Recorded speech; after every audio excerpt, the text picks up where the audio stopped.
Hey, what's up, everybody? It's the Liberal Loudmouth. So today's video is about Pete Hegseth and apparently his want to nuke any country that we're in war with just so that the war ends. Let's take a listen to what he said himself on Fox News.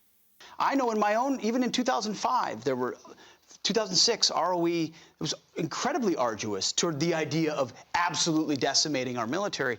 So as a result, it feels like the wars keep going and keep going, because we're not doing what we did in Japan. We did that then because we had barrel-chested men saying we're going to win this war. And now we got a lot of lawyers out there saying, Is this a military problem or a society problem? Because I think it's both. We do not have the appetite. The American population does not have the appetite to understand what it means to win a war. I don't think Mark Milley has an appetite to win a war. And there you have it, folks. That's Pete Hegseth complaining that we don't just do what we did in Japan, which, if you aren't aware, we dropped nuclear bombs on Japan to, quote unquote, end the war. So this is the guy who's going to be leading the Department of Defense, who thinks that barrel-chested men are wanting to just end the wars, and the best way to do that is to just nuke your opponent into the ground. Is this really a guy that we want to be in charge of the military? I don't think so.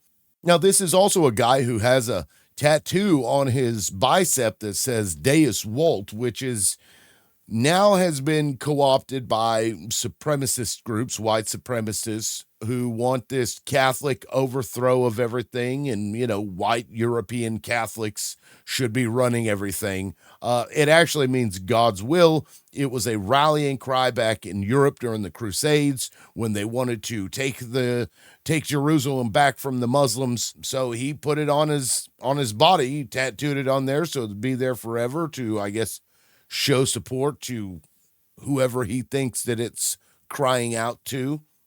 And in fact, there was some controversy during Biden's inauguration when apparently he was supposed to be part of the group protecting the president, but then somebody had complained, sent a picture of this tattoo on his arm and said, look, this guy could be an inside threat because of his affiliation with, I guess, white supremacist groups.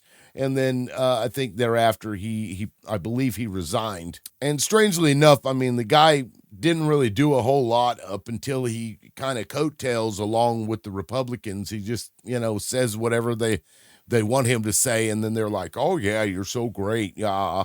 Because he was supporting Marco Rubio before he supported Ted Cruz, before he supported Donald Trump. I mean, he can't make up his mind, but now this is the guy that may be running the Department of Defense. Do you think that's a great idea? I sure as hell don't. Anyway, that's it for now, guys. This is the Liberal Loudmouth, and we'll catch you next time. Peace.